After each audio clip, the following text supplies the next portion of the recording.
In April, it seems people have the itch to try something new, just like every year. As the end of April approaches, there's been an increase in climbers with brand new gear at the lodge.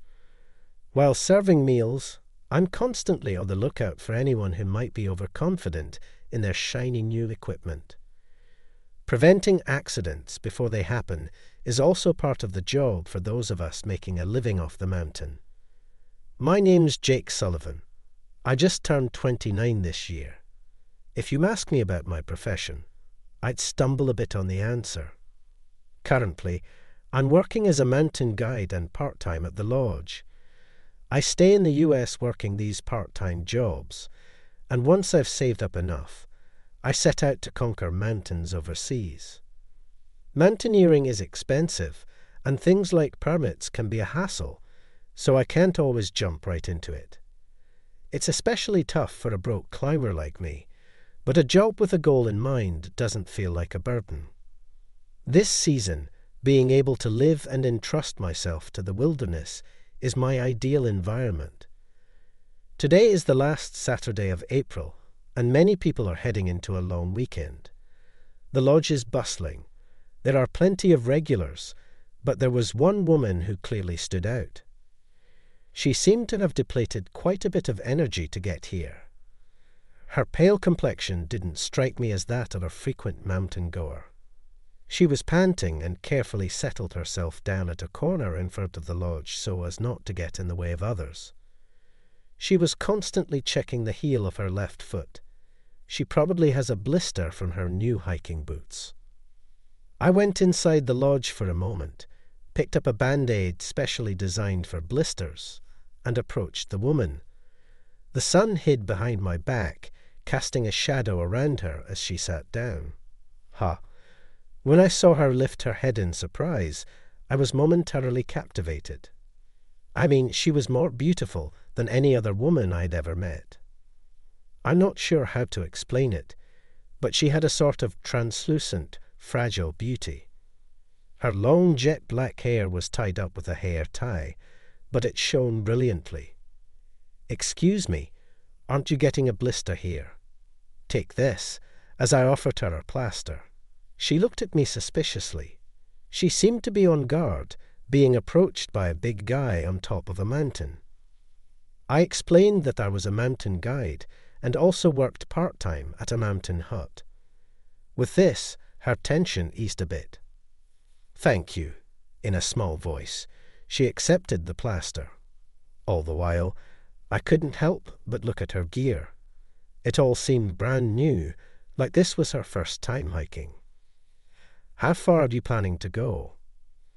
I casually asked her as she took off her hiking boots and lowered her socks to check her heel. It was already past noon. If she aimed for the summit from here, she would end up walking back in the dark, which could be dangerous. Ideally, I wanted her to turn back here or aim for the summit tomorrow morning. Despite my hopes, she told me that she intended to reach the summit. Fog was starting to hang around the summit. Mountain weather can change quickly. Even if you aim for the summit now, it will be dark by the time you descend. There is fog coming in as well. Wouldn't it be better to give up for today and aim for the summit tomorrow morning after spending the night at the hut? On hearing my words, she frowned in discomfort. She seemed to dislike being instructed by others. But this was a matter of life, and I wasn't ready to back down just yet. If she got lost and the colleagues who went to rescue her got into trouble, I couldn't bear the thought. "I appreciate your concern, but I have my own plans.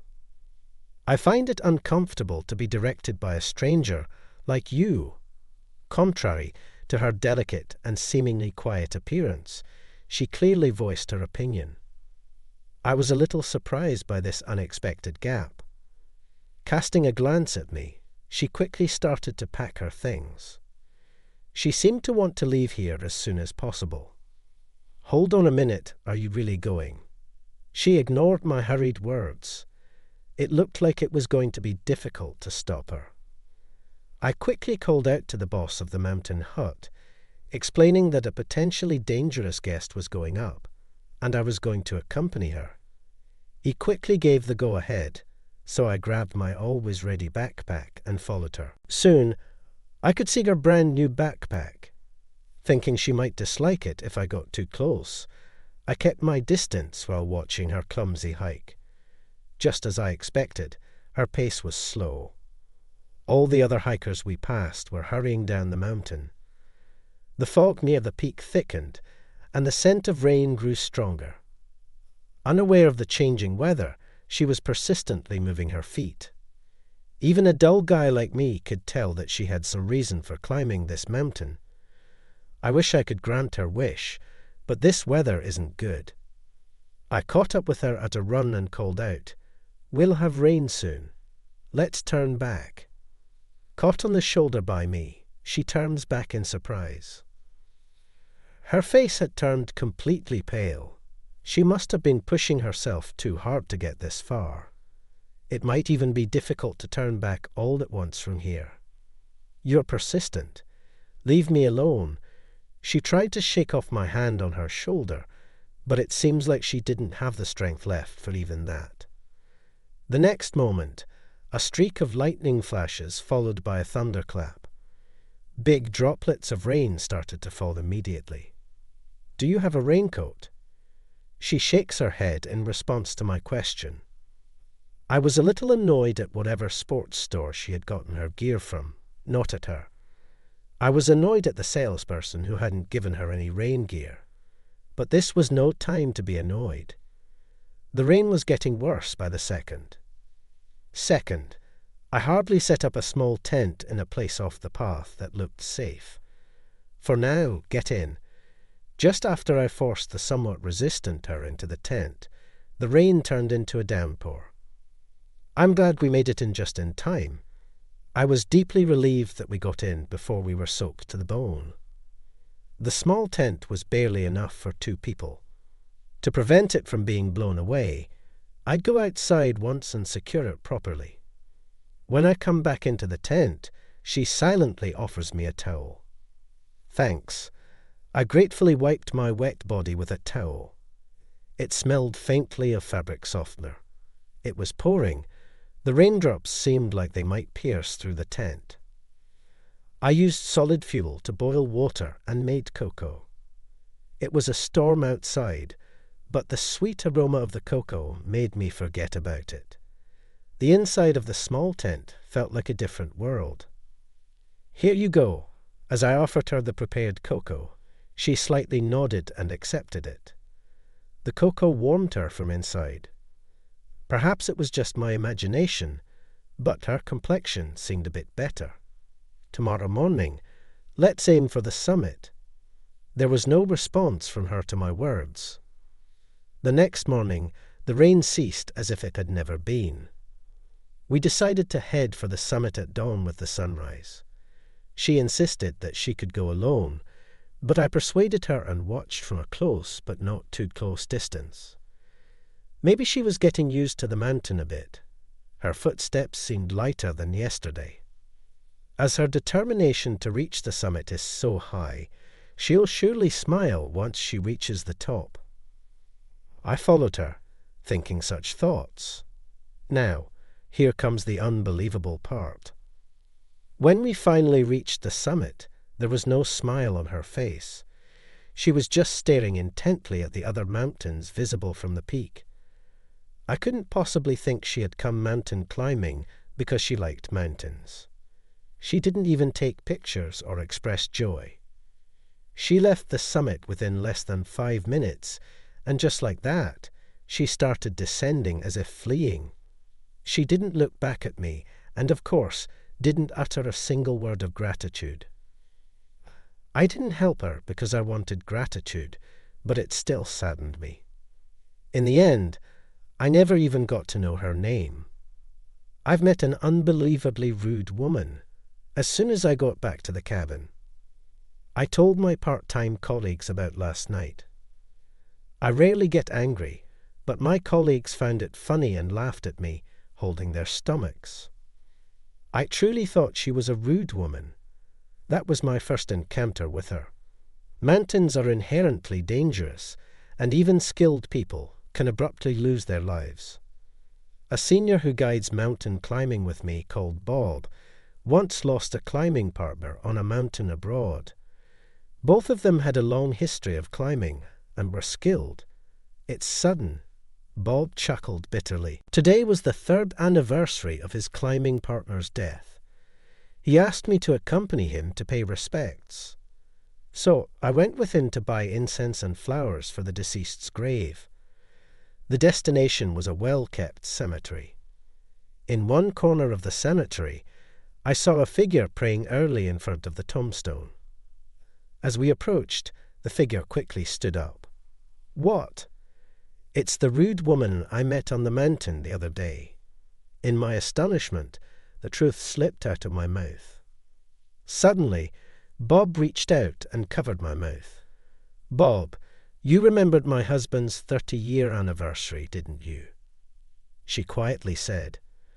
I could feel a tense energy radiating from Bob, who stood next to me. Bob is usually a bright individual and always positive. He never feels out of place and is kind to everyone. Seeing such a person so tensed up, I was taken aback. There's no way I could forget Laura. Bob managed to squeeze out. It seems like she is Laura, the wife of his late climbing partner. That he would address her by her first name. They must have been close in the past, but now there's a cold wind blowing between the two. Laura stared at Bob with icy eyes. Did you climb the mountain? Did you get to like it a bit? Bob asked after a moment of silence. Probably he couldn't withstand Laura's cold gaze and silence any longer. No, not at all. I despise it even more. I just can't understand people who climb mountains, Laura said, her lips twisted in disdain. It seemed as if she was choosing her words to hurt Bob. Laura, do you hate me? What? You're asking the obvious. Of course, I hate both the mountain and you. Leaving these harsh words behind, Laura walked away.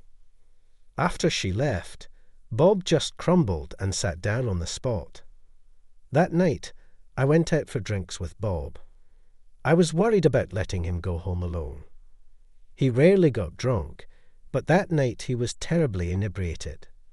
Again and again, he mumbled words of apology to Laura in a groaning voice. I have never seen Bob like this before. It almost made me hate Laura, who was pushing him to this point. By the time I managed to get him into his apartment, the sky was already beginning to lighten.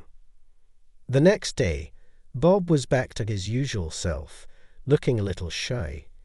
He apologized for his behavior the night before, saying, "Sorry about that." All I could muster was, "It's okay." Once I returned to the mountains, I diligently continued my work. By the time the tourist season was ending, I could see the prospects of securing funds for my next climbing expedition. I was considering trying to climb Denali in Alaska. That's what I had been thinking about all this time. Of course, I didn't have such a conceited idea that I could conquer it in one go. I am merely a challenger. I intend to challenge it as many times as it takes. Upon hearing this, my longtime friend Steve offered to support me. He is looking for companies that could provide financial support. The reason I had come down from the mountains to return to the city after such a long time was because I received a message from him saying that he had found a company likely to provide funding. It happened to be a time when preparations that couldn't be done in the mountains, like gathering equipment and submitting applications, had been piling up. I borrowed a suit, something I was not accustomed to wearing, from Steve, and got myself reasonably dressed. I told him that I should be fine in my usual outfit, but Steve told me, "It's a big corporation." The place he took me to was the headquarters of a large company that even I, being disconnected from the world, knew about. The massive building was overwhelming. From the entrance, you could see business people in suits going in and out, looking very busy. I couldn't believe that Steve had managed to rope in such a big company. I followed him into the building's entrance. The lobby at the end of the bright open atrium seemed to reflect a positive and open corporate culture. While Steve was confirming our appointment at the reception counter, I absent-mindedly stared into the lobby. Right in the center of the lobby, they were in the process of refreshing the flowers in a large vase. Is that... There she was, Laura. She was arranging flowers in front of a large vase with certainty. Her profile looked very serious. I looked around to see if there was any other staff, but there was no one. Noticing my gaze, Laura stopped arranging the flowers and looked over. I involuntarily shuddered, narrowing her eyes slightly. She confirmed it was me, and without hesitation started walking towards me. I panicked at her approach. I thought she might throw harsh words at me again. I had an important presentation coming up. It would be disastrous if my spirit broke at a time like this. But there was nowhere for me to escape. I closed my eyes tightly and repeated a soothing mantra. I even prayed that she had mistaken me for someone else. "I didn't get your name before. I have something I need to apologize to you for," she said, a bit bashfully, and deeply bowed to me. I somehow felt embarrassed and acted awkwardly. "If you have time, I would like to treat you to lunch. I owe you an apology for many things," she nervously responded. Laura proposed this, of course.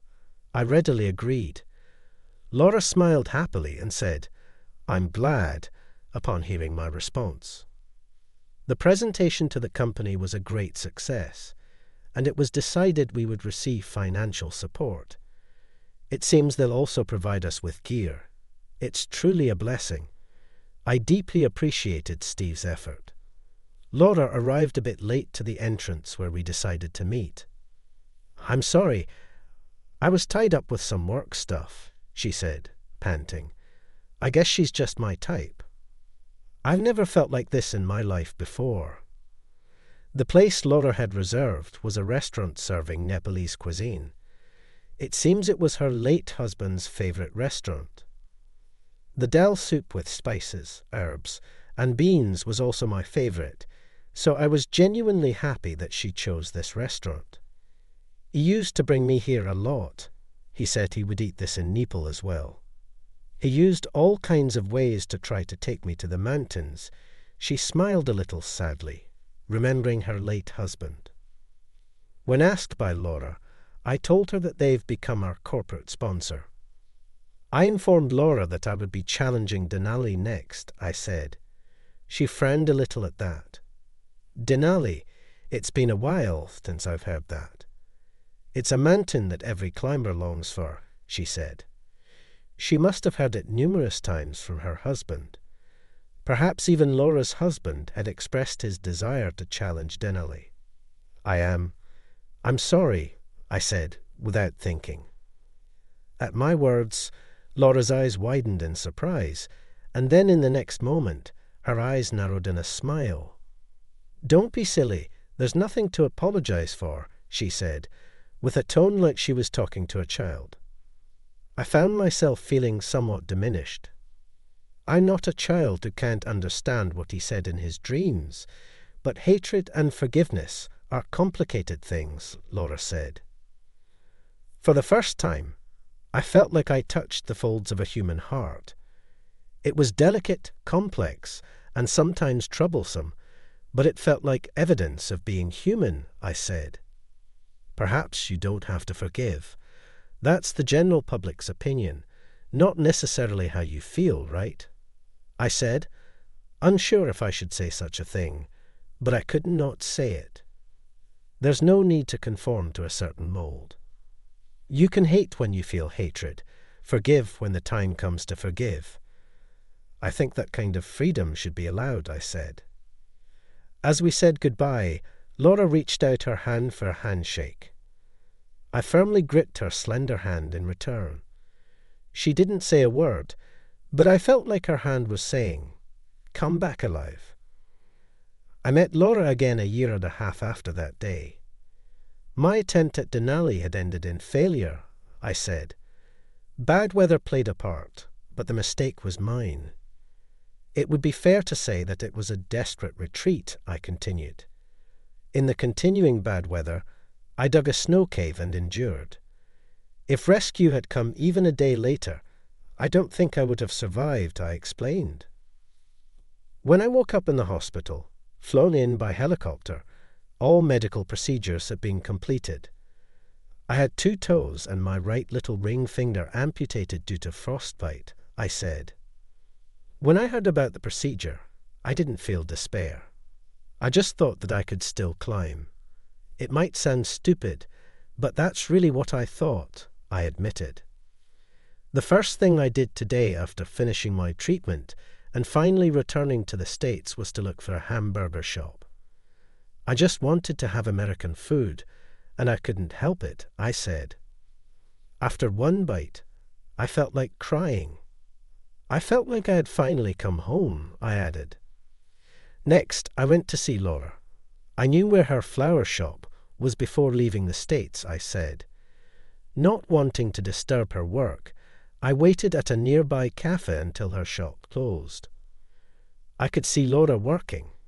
I think spending my afternoon absent-mindedly watching Laura going about her daily routine, a life I knew nothing about, was a luxury, I said. In line with the closing time of the flower shop, I left the cafe and eagerly waited outside the flower shop for Laura to come out, I said. Laura, after making sure she had pulled down the shutter and locked it, I called out to her quietly. Sitting on the guardrail on the sidewalk, I waved to her, I continued. Laura was genuinely surprised. Jake, really? She put her bag down in front of the shutter and ran over to me. I jumped off the guardrail and extended my right hand to her, the right hand she had extended to me when we said goodbye, I said. I thought it was my turn to offer it this time, I added. When Laura ran over to me, she took a sharp breath as she looked at my face. The signs of severe frostbite were still very visible on my face. It was in pretty bad shape. Even a part of the top of my ear was missing. On top of that, my right hand was still wrapped in bandages. It was obvious something had happened, I said. I'm back, Laura, I said, looking into her face and smiling, I said. There's no reason for you to say I'm back to me, Laura said, batting away my right hand. Her voice trembled slightly. I know it's selfish, but I think the reason I survived and came back was because I felt like I had to say, I'm home to you inside the snow cave. Each time I felt like I was losing consciousness, I remembered Laura's face as she arranged flowers with such concentration, even about the first time we met on the mountain. Again and again, I kept remembering Laura, and I thought, I want her to smile. Her sad face, her angry face, her troubled face, they are all lovely. But I want to see Laura's smiling face when I say, I'm home. I want her to say, welcome back, as if it's the most natural thing in the world. You say the same thing he used to say. Laura let out a small sigh along with her words. She slowly lifted her face to look at me. She looked at me as if she was searching for something. She probably wanted to know my true feelings. I think the one who taught me about being human was you. When all I thought about was the mountain in the past, the only one who can fill the void in me as a human is you, I admitted.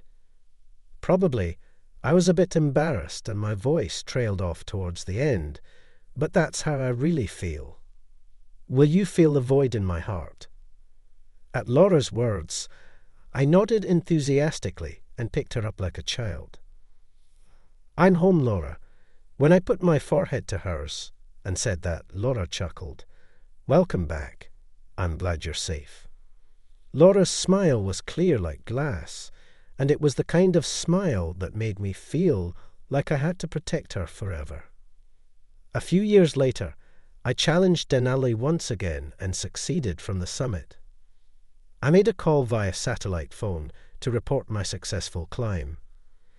The one receiving that call was Laura, waiting for me at the base camp.